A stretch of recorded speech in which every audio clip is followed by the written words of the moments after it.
Abraham అదే ప్రార్థన చేస్తున్నాడు. అయ్యా, 50 మంది నీతిమంతులున్నా రక్షిస్తావా అని అడిగినప్పుడు దేవుడు రక్షిస్తానంటున్నాడు. ఇదిగో నాయనా, నేను ఇంకా దుమ్ము ధూళి లాంటి వాడిని, ఏమాత్రం నేను అర్హుని కాదు. మరొక్కసారి మాట్లాడుతున్నాను. 45 మంది ఉన్నా సరే, అలా 10 మంది దాకా దేవుడు అవకాశం ఇచ్చిన అక్కడ సొదొమ గొమొర్రాలో ఒక 10 మంది కూడా నీతిమంతులు లేకపోయారు. కానీ అబ్రహాము తెగించి ప్రార్థన చేస్తున్నాడు. దేవుని యొద్దనే పెనుగులాడుతున్నాడు నశించిపోతున్న ఆత్మల కొరకు.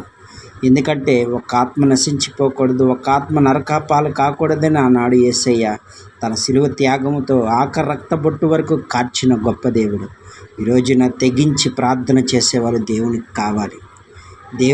దేవుని యొక్క స్వరూపముని దేవుని కుమారుడు కూడా తెగించాడు, ప్రాణ త్యాగానికి కూడా సిద్ధమయ్యాడు. అలాగే అబ్రహాము కూడా దేవుని ముందు నేను మాట్లాడితే చనిపోతాను